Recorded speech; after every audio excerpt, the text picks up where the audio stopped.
Assalamualaikum warahmatullahi wabarakatuh. Bismillahirrahmanirrahim. Alhamdulillahirrabbilalamin. Allahumma sholli ala sayyidina Muhammad wa ala ali sayyidina Muhammad. Rabbi shrah li sadri wa yassir li amri wahlul 'uqdatam min lisani yafqahu qawli, amma ba'd.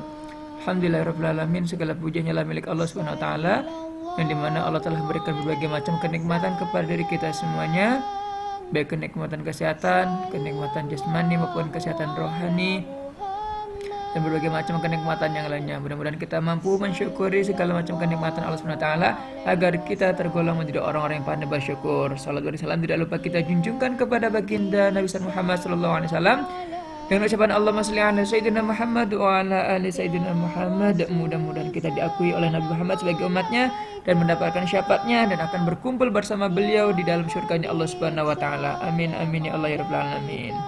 Alhamdulillahirrahmanirrahim. Baiklah teman-teman, bagaimana kabar teman-teman semuanya? Doa saya mudah-mudahan teman-teman semuanya dalam keadaan sehat walafiat, penuh dengan kebahagiaan, penuh dengan kemuliaan hidup, penuh dengan keberkahan serta kemudahan rezeki. Amin amin ya Allah ya rabbal alamin. Dan untuk sebelum melanjutkan video ini, jangan lupa teman-teman untuk dapat absen di e-learning kita masing-masing,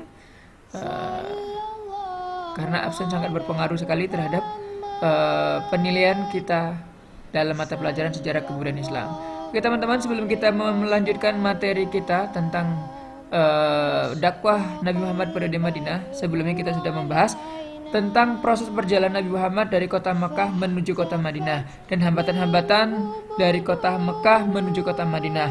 Itu semua teman-teman sudah dapat membacanya atau mendengarnya atau melihat pada video yang sudah kita tayangkan pada pertemuan minggu lalu, yang dimana Rasulullah sudah tidak merasa kondusif lagi untuk menyebarkan agama Islam di kota Mekah karena sudah masyarakat Mekah semakin menjadi-jadi dalam penyiksaan terhadap kaum muslimin karena meninggalnya istri Rasulullah dan bapak Nabi Muhammad SAW, sehingga berkuranglah kekuatan Nabi atau pelindung Nabi dalam mendakwakan kalimat La ilaha illallah Muhammad Rasulullah, sehingga Rasulullah mendapatkan perintah dari Allah Subhanahu wa taala untuk segera berhijrah dari kota Mekah menuju kota Madinah. Teman-teman sudah dapat melihat prosesnya seperti apa, hambatan-hambatannya seperti apa yang tidak bisa kita bahas dalam video ini. Selanjutnya, teman-teman saya hanya akan membacakan daripada slide video ini karena waktu yang sangat terbatas. Yang diantaranya yang akan kita bahas pada materi ini adalah tentang kebudayaan dan kondisi masyarakat Madinah sebelum Islam. Yang kedua, substansi dan strategi dakwah Rasulullah SAW di Madinah. Yang ketiga, peristiwa-peristiwa penting dalam dakwah Rasulullah SAW di periode Madinah. Inilah yang akan kita bahas dalam pertemuan minggu ini.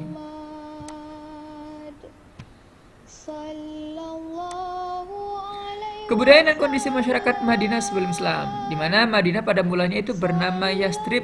Setelah datangnya Rasulullah maka diubah menjadi Madinah Al-Munawwarah. Nanti teman-teman bisa baca apa arti daripada Al-Madinah Al-Munawwarah. Selanjutnya, berjarak sekitar 300 mil sebelah utara kota Mekah, merupakan kota yang makmur, subur, dan berpenghasilan sebagai petani atau pertaniannya itu sangat melimpah ruah. Penghasilan terbesarnya adalah anggur dan kurma, sehingga tidak mengherankan jika kurma terbaik di dunia itu terdapat di kota Madinah. Luas kota kala itu hanya sekitar 15 km dan sekarang sudah berkembang menjadi 293 km. Mungkin nanti teman-teman bisa mencari lebih detailnya lagi berapa luas daripada kota Madinah, karena semua ini saya ambil dari buku SKI terbaru menurut peraturan KMA 183 yang teman-teman dapat download di website Manbatam. Selanjutnya, komposisi penduduk Yastrib sebelum Islam masuk di sana dominan memeluk agama Samawi dan ada juga pemeluk Nasrani. Selanjutnya, batas-batas kota Madinah. Yang pertama, bagian selatan berbatasan dengan Bukit Air. Yang selanjutnya, bagian utara berbatasan dengan Bukit Uhud dan Bukit Sur. Selanjutnya, bagian timur berbatasan dengan Harroh Wakim. Yang selanjutnya, bagian barat berbatasan dengan Harroh Wabaroh. Itulah batas-batas kota Madinah dari bagian selatan hingga bagian barat. Teman-teman bisa baca baik di YouTube di channel ini atau di buku teman-teman sekalian. Masyarakat Madinah atau Yathrib sebelum Islam dapat dikelompokkan menjadi tiga. Yang pertama suku Aus dan Khazraj, yang kedua kaum Yahudi, yang ketiga kaum musyrikin. Nanti kita akan bahas bagaimana keadaan suku Aus dan Khazraj, apa yang terjadi di antara mereka berdua, lalu bagaimana daripada fungsi kaum Yahudi terhadap suku Aus dan Khazraj, apa yang dilakukan oleh kaum Yahudi terhadap suku Aus dan Khazraj. Selanjutnya ada kaum musyrik. Nah, ini teman-teman yang akan kita bahas di slide selanjutnya. Suku Aus dan Khazraj merupakan dua nama kabilah yang besar yang sering bertikai selama kurang lebih 120 tahun. Jadi nanti teman-teman bisa membaca di buku KMA-nya, di buku SKI-nya, mengapa dinamakan suku Aus dan Khazraj. Dari mana asal muasal daripada suku Aus dan Khazraj. Bisa dibuka di pada halaman 27. Terus sehingga pernah terjadi peperangan hebat yang dinamakan Perang Buat. Peperangan ini atau pertikaian ini tidak lain disebabkan karena provokasi kaum Yahudi yang iri dengan kemajuan suku Aus dan Khazraj. Itulah peran kaum Yahudi terhadap pertengkaran atau permusuhan atau sering berperangnya antar suku antara suku Aus dan Khazraj. Itu adalah provokasi dari kaum Yahudi yang merasa cemburu terhadap kemajuan yang diraih oleh suku Aus dan Khazraj. Selanjutnya, suku Aus menaruh simpati terhadap ajakan Rasulullah SAW dan melakukan konsolidasi dalam Baiat Aqobah pertama dan Baiat Aqobah kedua dan melakukan rekonsiliasi untuk perdamaian di antara keduanya. Jadi, saat Rasulullah berada di kota Makkah, datanglah orang Madinah yang hendak melaksanakan ibadah haji, yang dimana nanti Rasulullah bertemu dengan orang-orang Madinah, lalu orang-orang Madinah melakukan Baiat Aqobah 1, memberikan jaminan untuk Rasulullah agar Rasulullah dapat hijrah ke kota Madinah. Karena di Madinah kekurangan sosok pemimpin yang dapat menyatukan umat. Maka untuk meyakinkan Rasulullah agar dapat hijrah ke kota Madinah, maka dibuatlah Baiat Aqobah 1. Lalu apa saja isi daripada Baiat Aqobah 1 dan Baiat Aqobah 2 itu akan kita bahas pada pertemuan minggu selanjutnya. Itu adalah tentang jaminan Rasulullah agar Rasulullah dapat hijrah ke kota Madinah. Selanjutnya kaum Yahudi. Kaum Yahudi di Madinah terdiri dari 3 kabilah terkenal, diantaranya Bani Qainuqa. Dulunya mereka adalah sekutu suku Khazraj. Perkampungan mereka berada dalam kota Madinah. Selanjutnya ada Bani Nazir, sama seperti Bani Qainuqa. Mereka adalah sekutu dan dari suku Khazraj. Selanjutnya Bani Qurayzah. Dulunya mereka adalah sekutu dari suku Aus dan bertempat tinggal di pinggiran kota Madinah. Mudah-mudahan teman-teman dapat memahaminya. Jika nanti ada pertanyaan atau ada kesulitan dalam materi ini, silakan teman-teman menghubungi saya melalui WA grup kita saja. Baik untuk kelas 10 IPA, IPS, dan 10 agama. Wabil khusus untuk Man Batam. Selanjutnya ada kaum musyrik. Mereka adalah orang-orang musyrik yang menetap di beberapa kabilah Madinah. Selanjutnya mereka memiliki seorang tokoh bernama Abdullah bin Ubay. Terus Yathrib yang kemudian diganti namanya menjadi Madinatul Munawwarah setelah kedatangan Rasulullah menjadi sangat terkenal. Jadi nanti teman-teman bisa membahas tentang kaum musyrik, apa yang terjadi pada kaum musyrik. Nanti teman-teman bisa baca dari buku KMA 183 atau buku SKI yang terbaru. Ya, kita lanjutkan saja. Kondisi masyarakat Madinah sebelum Islam. Yang pertama, hukum riba dilakukan secara merajalela oleh kaum Yahudi. Di mana hukum riba ini adalah perbuatan yang diharamkan dalam agama Islam. Selanjutnya, sering bertikai antara suku Aus dan Khazraj. Nah, karena sering bertikai, merasa dirinya paling baik, merasa dirinya paling hebat, merasa dirinya paling benar, maka terjadilah peperangan antara suku Aus dan Khazraj. Ini karena ulah kaum Yahudi yang memprovokasi adu domba.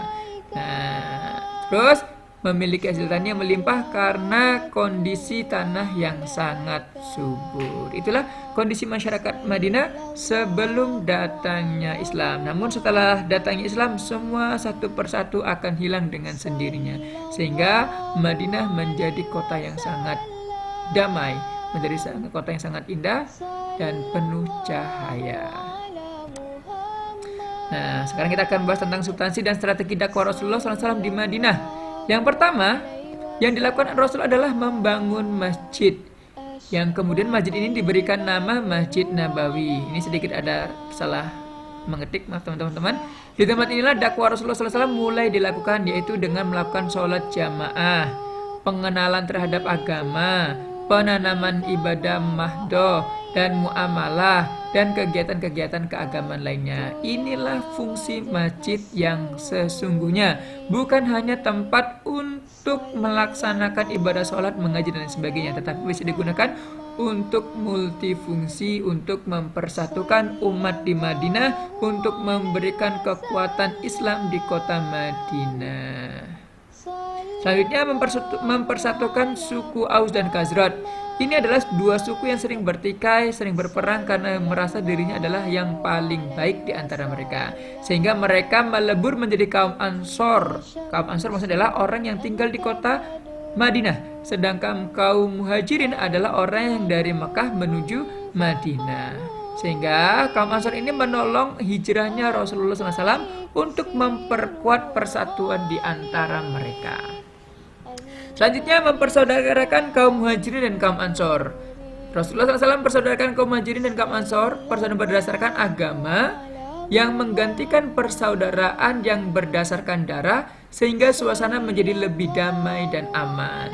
Sebenarnya banyak cerita yang menarik tentang persaudaraan antara kaum Muhajirin dan kaum Ansor, tetapi tidak bisa kita bahas lebih panjang karena durasi waktu yang tidak bisa melebihi dari 15 menit karena subscribe saya masih 70-an lebih ya. Jadi teman-teman kalau ada kalau teman-teman membantu saya untuk membuat video lebih panjang, tolong di like, komen, dan di subscribe. Hehehe. Selanjutnya penanaman nilai-nilai moral. Jadi Rasulullah itu memberikan pendidikan, yaitu penyucian diri, pendidikan, ada ajakan kepada perilaku mulia. Rasulullah juga mengajarkan kepada mereka tentang adab-adab berkasih sayang, bersaudara, menjunjung keagungan, kemuliaan ibadah dan ketaatan. Yang pada hakikatnya semua manusia di sisi Allah itu sama, yang membedakan adalah nilai ketakwaan di hadapan Allah SWT. Maka mari kita sama-sama meningkatkan keimanan ketakwaan kita kepada Allah Subhanahu wa Ta'ala agar kita menjadi orang yang akan mendapatkan perlindungan Allah dari siksa nerakanya kelak.